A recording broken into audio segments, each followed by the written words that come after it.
All right, here we go. Here we go. Testing. Make sure the audio works.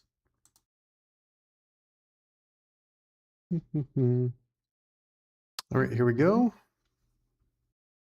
Okay, so that looks like it works.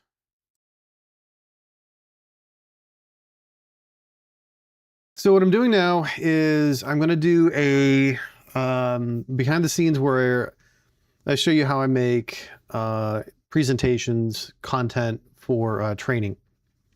So this is going to be a short one. I call them Tech Talk Tuesdays. So I'll probably go up next week. And it's why you don't get 16 million VLANs with VXLAN. And it talks about a misconception with VXLAN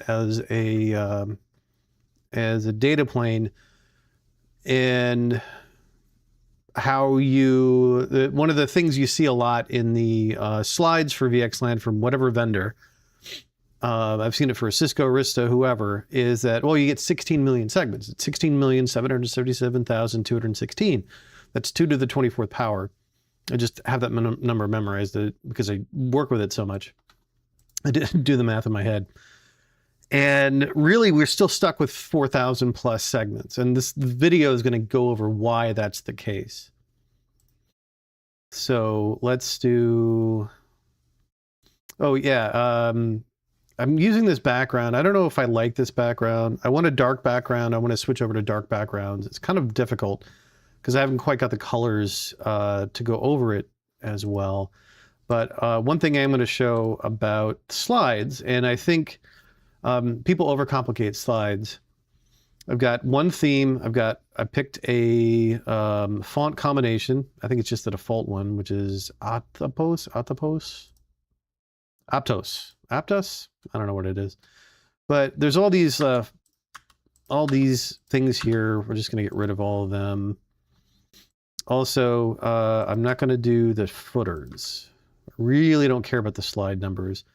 What I do care about is that the text part is making up most of the screen. So some of the templates really don't use up much of the screen. I want to have a margin on the sides, but I do want to use up most of it. So I want to extend this.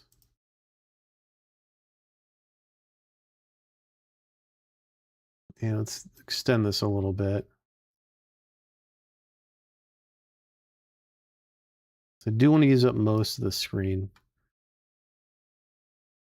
And a bit of a margin. So this will just give us some more area to work with.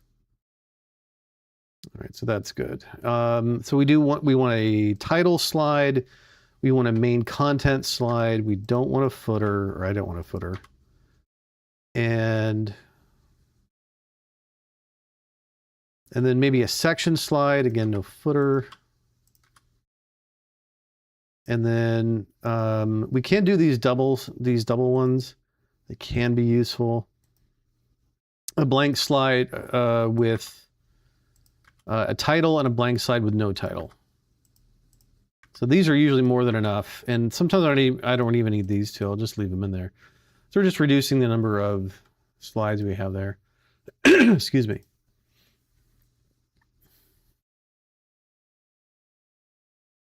So why you don't get 60 million VLANs with VXLAN segments. So let's talk about VXLAN and VLANs. Often touted with VXLAN is the 2 to the 24th power. Oh.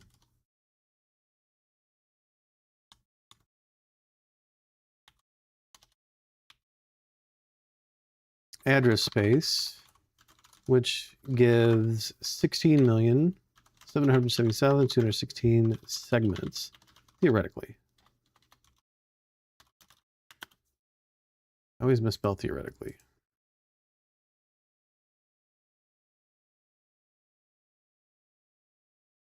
No. However, in most situations, the number of VXLAN segments is limited to 4,000 or so. So why is that? So I might change the way that this is presented. So I'm making the slides, and then I'll do a recording with a narration over the slides later, but I'm just going to make the slides. I've been exploring different ways to do exploring different ways to make this kind of content, including just going with like Adobe After Effects directly or just doing it in an editor. But I found the slide deck with maybe some graphics in like Adobe, it's probably just a better way because it's quicker. It's like super quick to do this, whereas something in After Effects can take quite a while. But I'm still experimenting either way. So often touted with VXLAN. So why is that? And so actually this will be good. Good reason to put in this one. So VXLAN or VLAN. Let's do VLAN first. And VXLAN. And I don't like that this is so small. So I'm going to go back to my... One of the things that really, really bugs me when people do courseware development is the slide deck master, the theme. They often just completely mess it up. I've seen some nightmare disasters of slides. So I try to keep the template as clean as possible. So for example, I'm not going to edit this particular slide's representation of this. I want to make this bigger and I want to put it in the middle, but I'm not going to do it in the slide because then that will be inconsistent. So I want to do it here. So I'll do text options. I will do the middle and F4 to do the same. And I will make the text bigger. 32. There we go. And I like that a lot better. Let's see what this, okay. Yeah, that looks better. You know what I'll also do is, do I want to make the middle, put them in the center? Let's try that. Again, I'm going to do it in the slide master. Put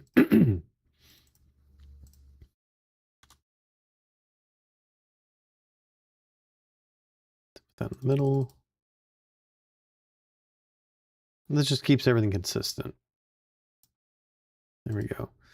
So VLAN is 2 to the 12th power.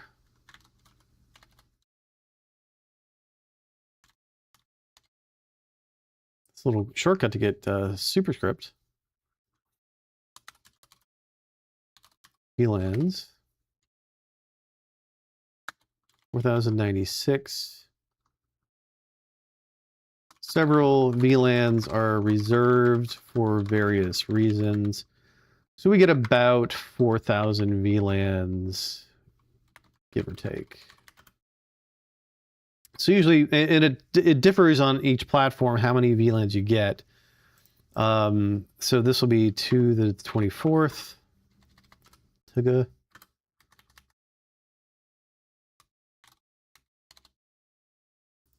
Number of VXLAN segments, which is 16,777,216. I don't think that there are any reserved. I'm just going to look at another. They're reserved VXLAN segments.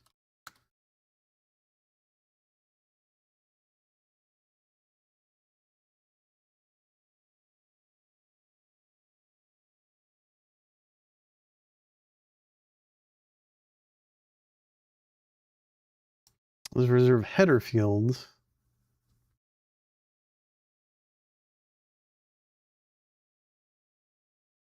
No, yeah. No reserved VNIs.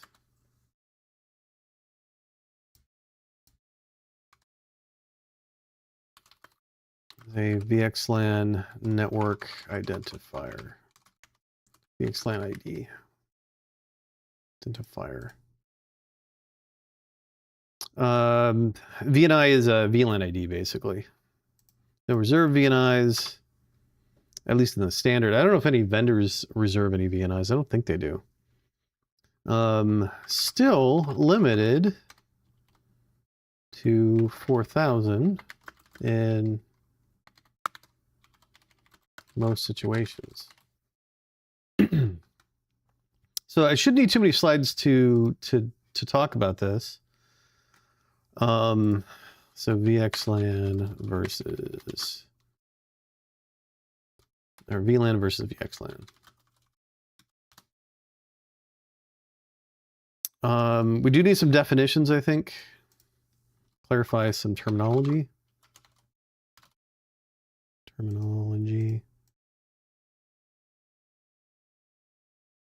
So VNI, VXLAN network identifier. Also known as VXLAN ID. VLAN ID. No, I probably don't need that. Bridge domain. Essentially, a domain of layer 2 forwarding. We mostly know this as a VLAN, but it could be other things than VLANs, such as VXLAN segment,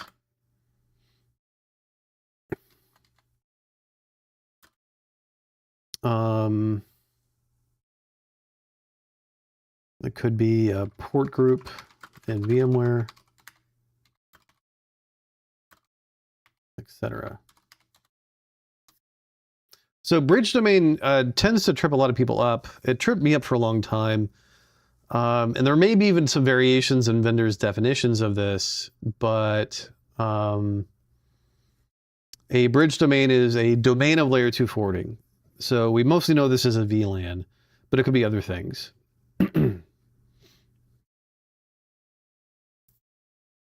VTI, VXLAN tunnel interface, which is always a loopback on a physical switch.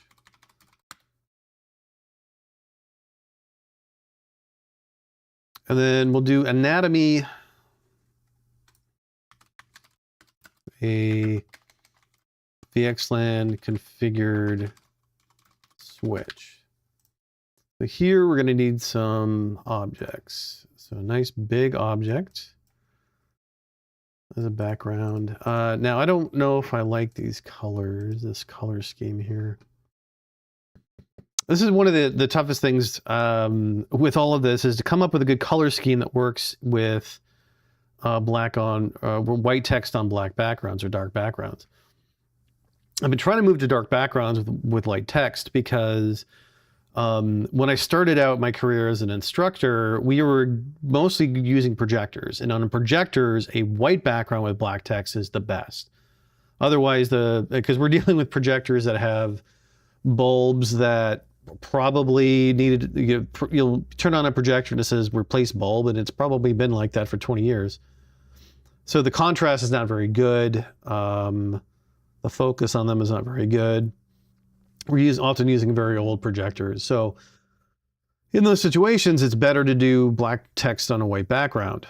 Now, most people, when they're watching this kind of content, they're not in a room, they're not in a conference room anymore. They're in and if it is in a conference room, oftentimes it's a TV.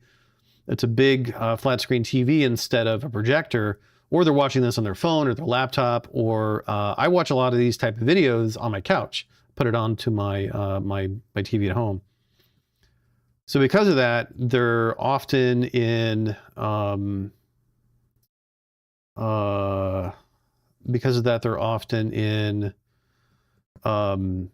it's often better to do a dark background with lighter text.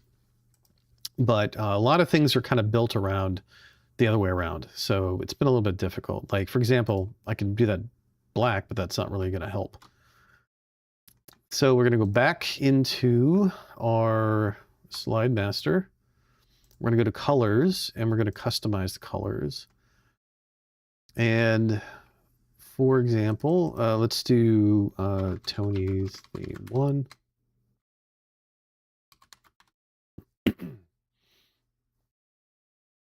I want this to be lighter.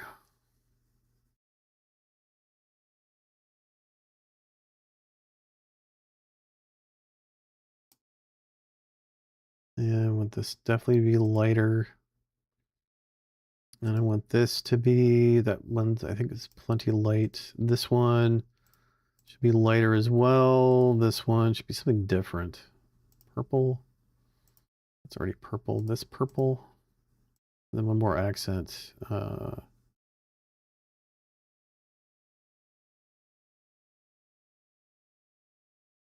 Something like gray. So it makes purple there. Is purple really what I want to go with? Colors. Let's go back to. Oh, I made another one at one point. Customize colors. Let's go switch these. That one there, and then that one will be orange. The first one's orange. Well, that's my favorite color, so that's why I'm doing that. All right. So this one will be, fill will be the first one, orange. So this will be switch. I'll make this bigger. I'll put this at the top.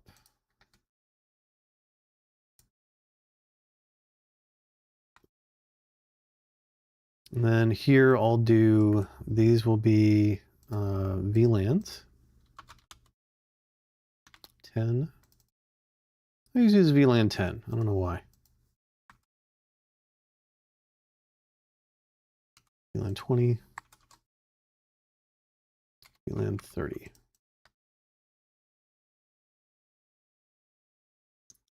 Too light of a blue. I'll fix it later.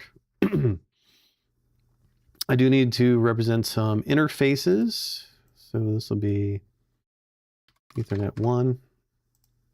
We'll make that a different color. I want to do purple there. Make that black.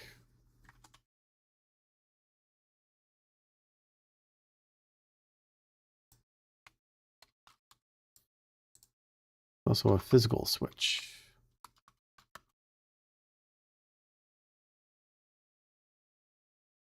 So the problem is that this is a physical switch, and a physical switch needs a local VLAN to forward a VXLAN segment on. This is where we really run into this problem. There we go.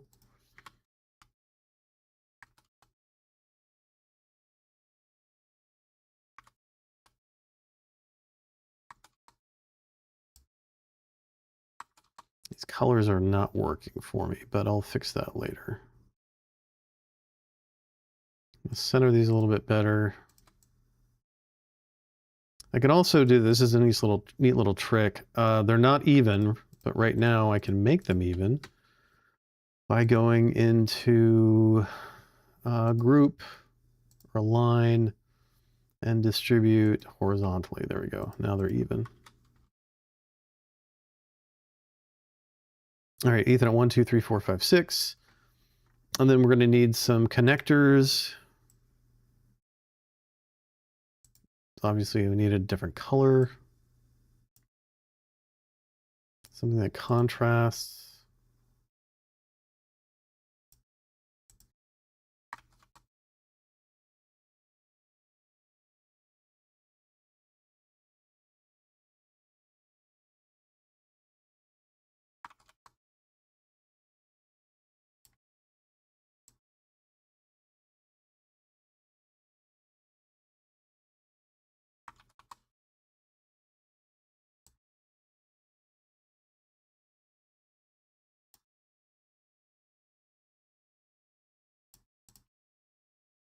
No.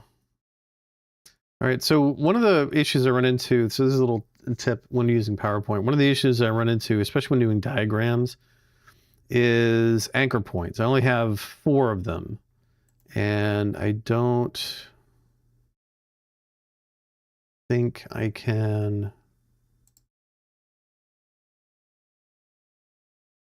edit points.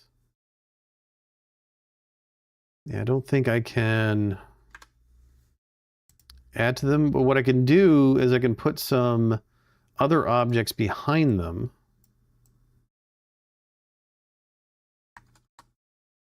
And then anchor them to them.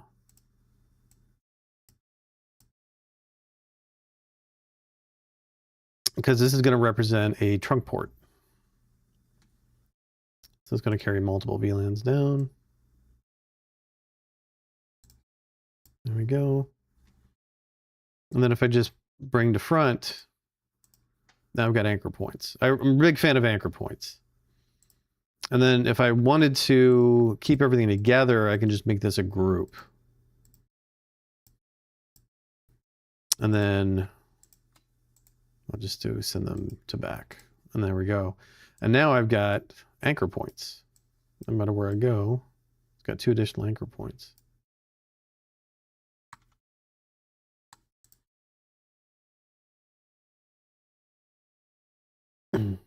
Okay, so this is a physical switch.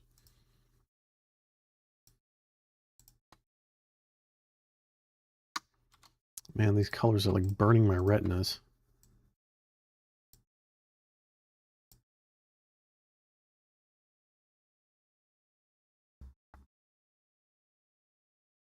So then we get the, need another color for the VXLAN segments. So VNI 2010. Now this is why we're limited, even in VXLAN, to about 4,000 segments. Because there's 4,000 usable segments.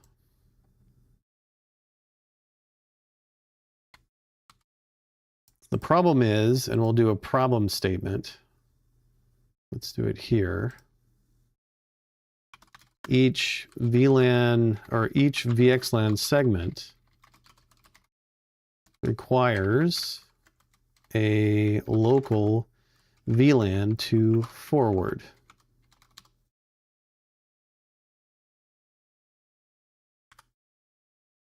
So each VXLAN segment requires a local VLAN to forward. So probably would do like, let me do some animations here.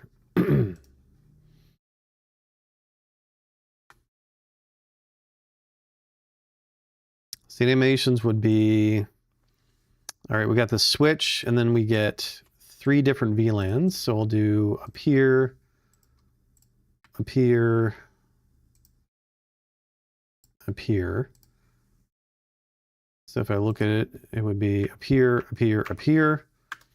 And then I would do, okay, let's connect VLAN 10 on an access port to Ethernet 1. Let's do VLAN 20 to Ethernet 3, and then we'll also do it on Ethernet 4. And then VLAN 30, we'll also do it on Ethernet 4, and that'll be a trunk port. And then also to Ethernet 6, which will be an access port. And then I could do access, access, call this a trunk port.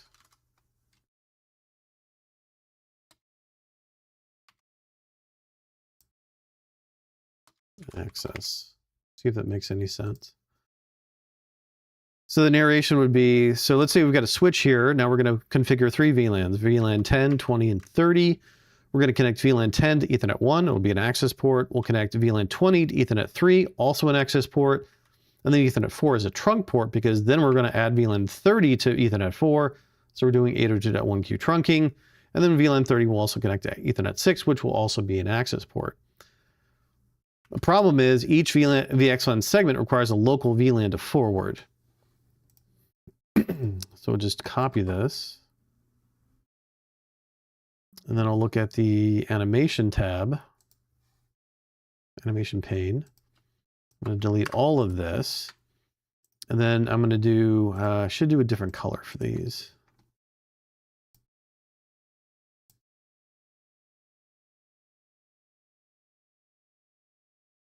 Yeah, what do we like for colors here? Do green. And then we do need to connect them. Do an arrow here.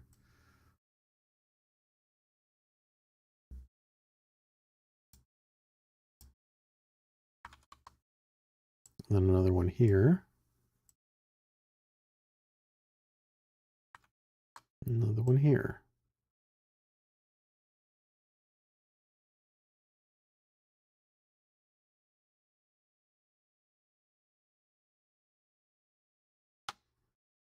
And pull up an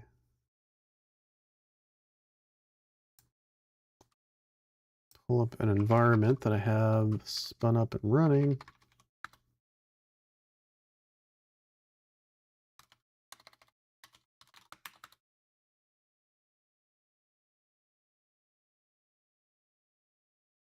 So this environment,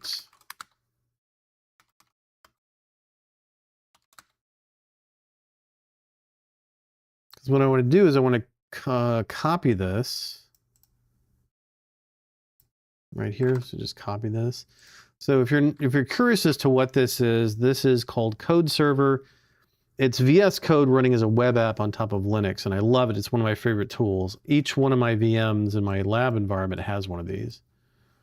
So I'm going to create a new slide, and this is going to be VXLAN to VLAN mappings, Arista EOS, just as an example. I could do another network operating system, but Arista EOS is quite simple. Make a text box, paste in the config. I'm going to do GitLab mono. I'll do as white text.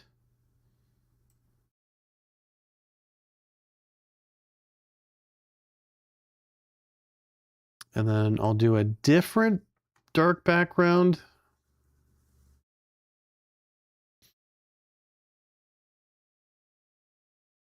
Yeah, like that. And then the outline, what am I going to do there?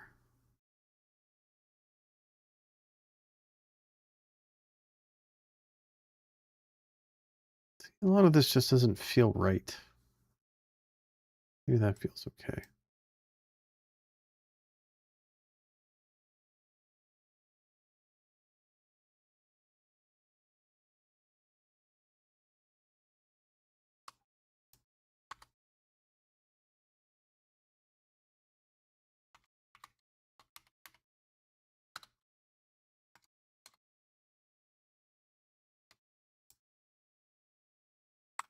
Copy and paste that so we've got consistent.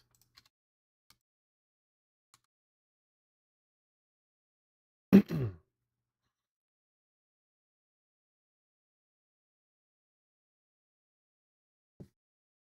then I'll put another shape around the VXLAN part. So that'll be no fill. I'll do a bright red boundary border, and then I'll set the weight to 3.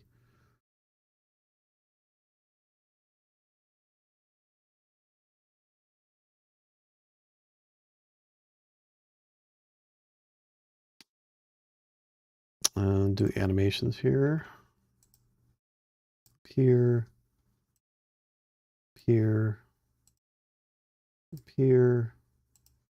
Up here. Up here. Up here.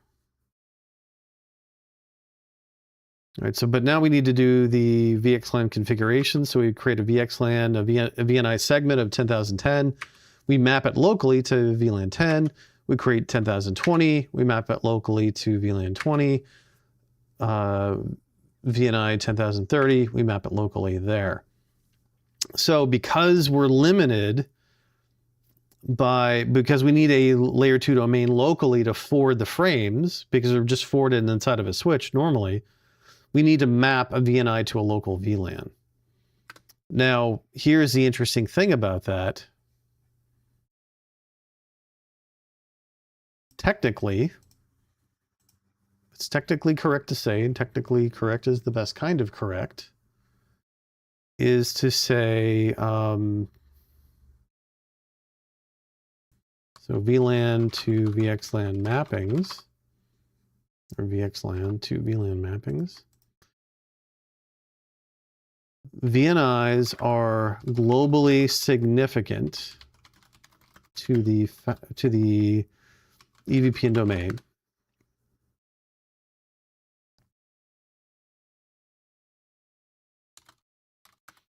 They're not globally significant in terms of the entire world. So if I use VNI 10,010, that doesn't mean someone else can't use it. But we can't directly connect our VNI domains. VXLAN to VLAN mappings are locally significant. However, we treat VXLAN to VLAN mappings as if they were globally significant. So what I'm saying here is that when we map a VNI to a VLAN, we typically use the same mappings throughout the network. Otherwise, it gets we have to add another layer of complexity to try to keep track of that. And that can get pretty annoying. And so what we do is we just treat the VXLAN to VLAN mappings as if they were globally significant. So the next question is there a way to scale beyond 4,000 VLANs with VXLAN? And the answer is yes, kinda.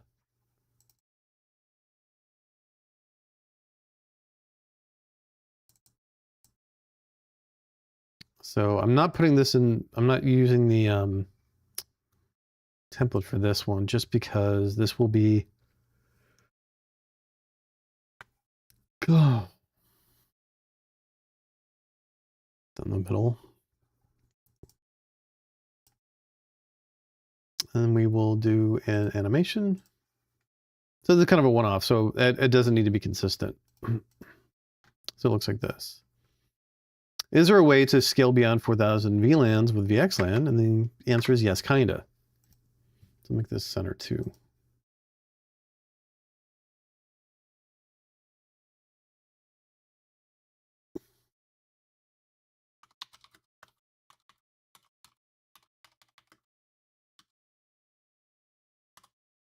One of them is to use software, use vSwitch based VTEPs. vSwitches are not limited by the number of VLANs.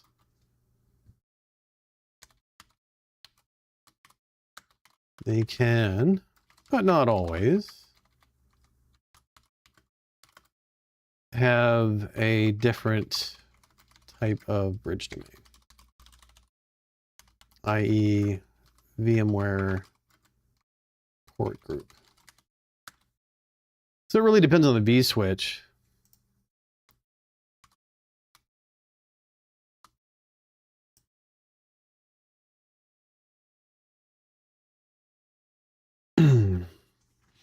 So you'd use vSwitch-based VTEP. So vSwitches are not limited by the number of VLAN ADs because they don't have VLANs.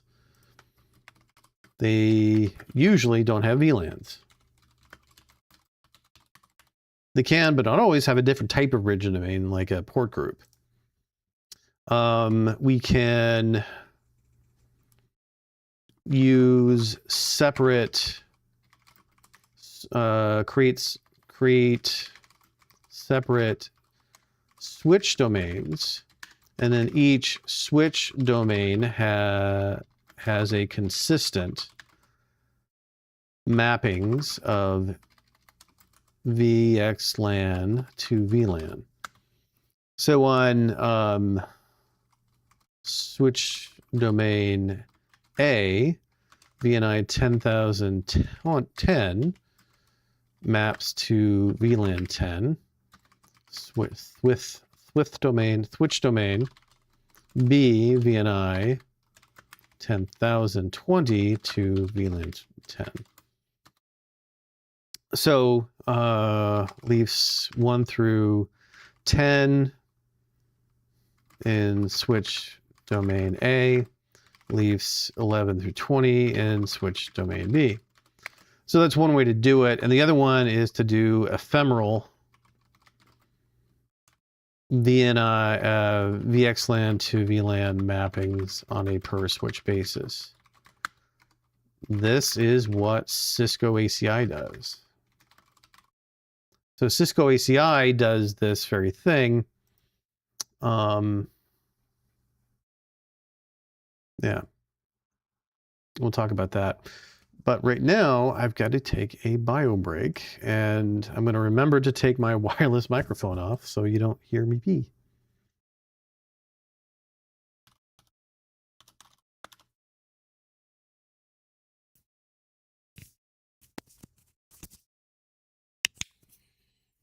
I can hold my microphone like the podcasters or the TikTokers, the kids do.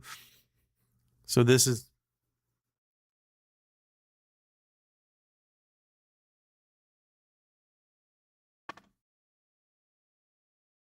There we go.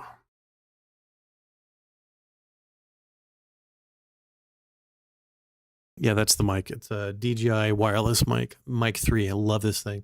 It actually does internal recording too. But I'm just connecting it to the transmitter connected to the computer that I'm streaming from. I'll be right back.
This thing's held on by a magnet, which is pretty strong.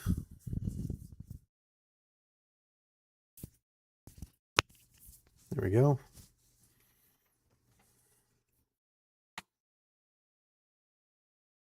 If you're curious, I'm processing the audio. I'm adding compression. I'm doing a noise gate and a little bit of equal EQ. Nothing crazy, but it makes the audio sound a little bit better. How does the audio sound, everyone?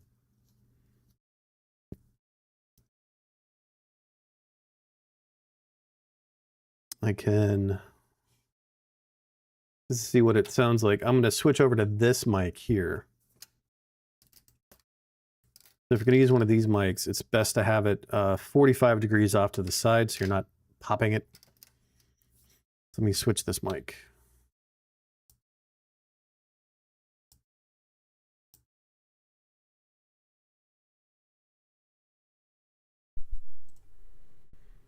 Okay, now you're listening to this mic right here with the orange cover.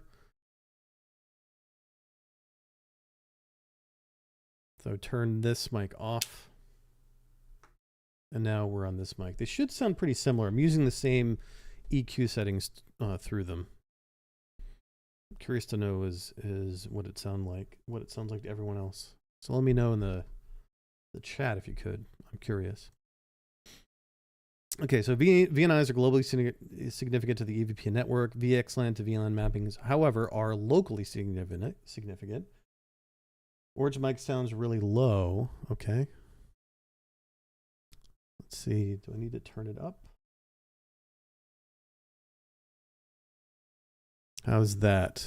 Sound better? I try to aim for about minus 12 dB. Sound was more bold with the other mic. Okay.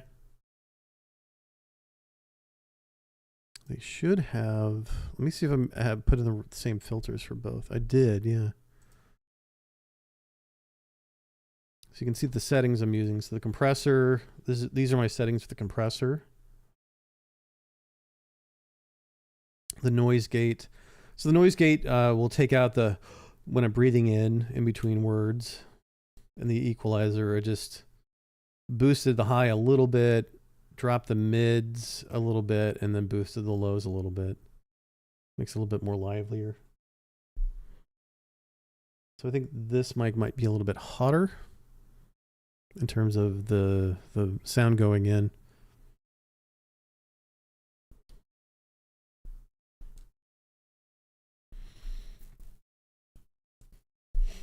This is the Shure SM7B or SM7B, B7 or whatever. It's the very popular podcast mic. But I actually wouldn't recommend getting this mic because this one is just an XLR output, and then you have to run it through some sort of booster. And then you have to run it through some sort of device that'll take the XLR and put it into digital input. And then they also have one that is just USB-C. You plug it in, and then it's you don't need a booster. You don't need XLR. It can do XLR, but that's what I recommend now.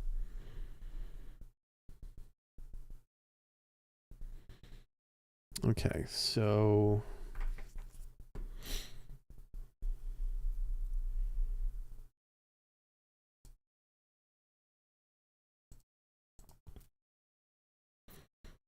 all right, so we've got some information in here. I need to do diagrams of each of these cases. So software, vSwitch, and VXLAN.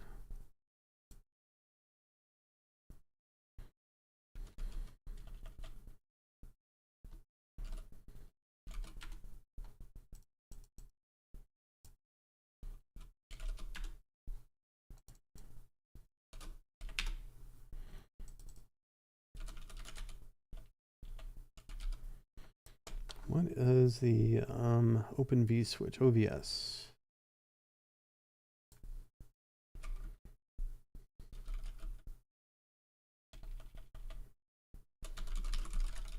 What do they call it?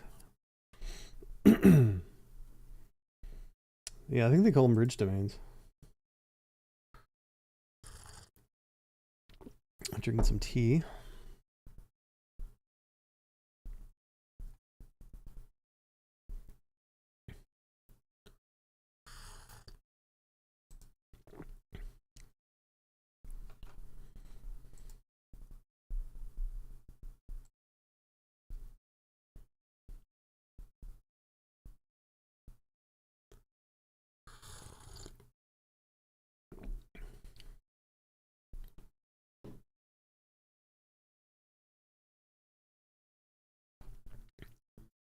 Let's just use the term.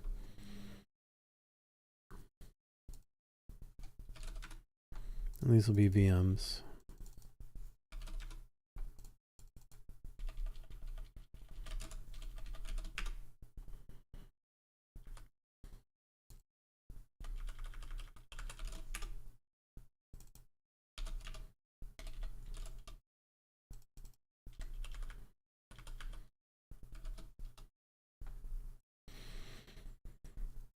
So it depends on the virtual switch in terms of how the bridge domains are configured.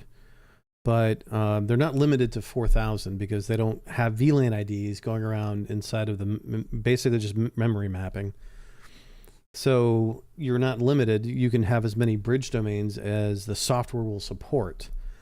So the hyperscalers, this is what they do. So the Azures and the Amazons, they have these virtual switches. So they just they map a VNI to a local bridge domain and hook up a VM to it. So that bridge domain might be a port group in VMware. It might be a bridge domain in OVS. Or depends on the vSwitch itself, what they call it. But that's what that is. So they don't have to map. They can skip the VLAN mapping entirely. Another one is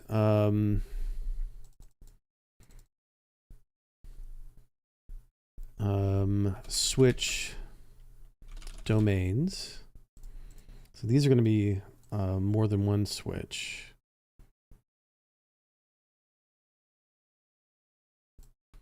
I'll probably put a table in there. Probably don't need this stuff. Switch domain A.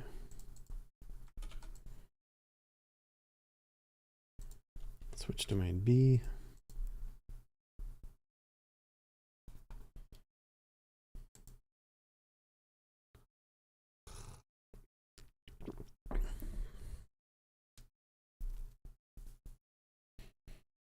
I'm going to run some errands in a minute, so I'm probably going to shut this down pretty soon. I'll put in a table. There we go. Do a purple.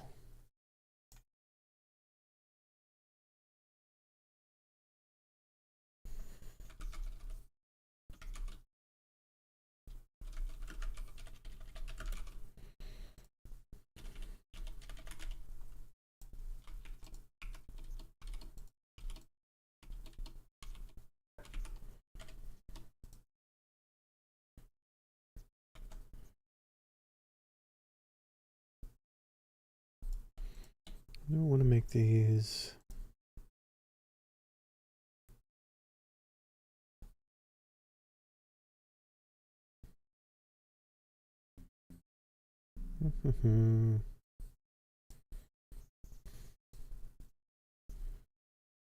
That's kind of ugly. I'll just leave it like this.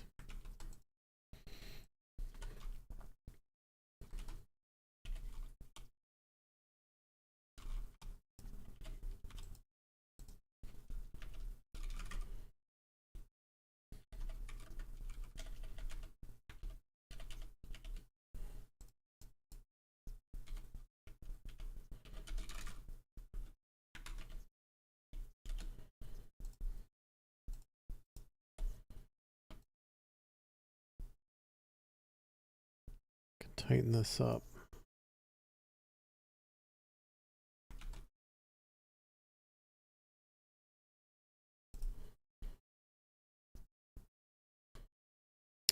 Whenever I mix that stuff up, then I got to do it both on both sides.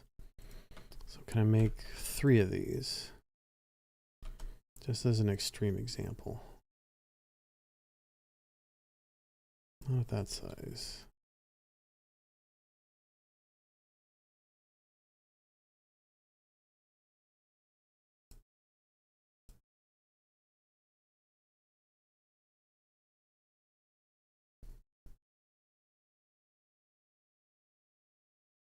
Okay, that's about even.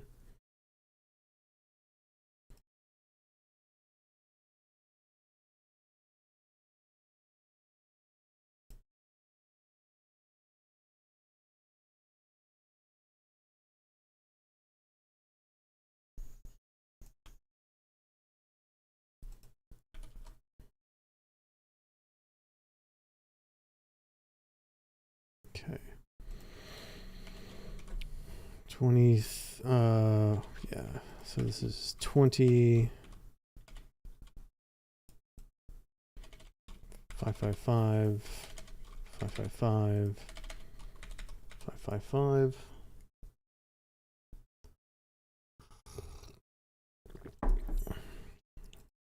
So 21 through 40, 41 through 95.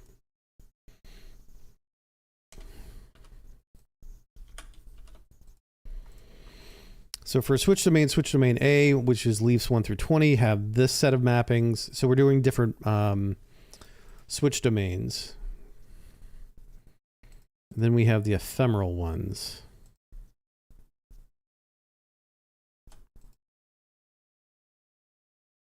Maybe I do it like this.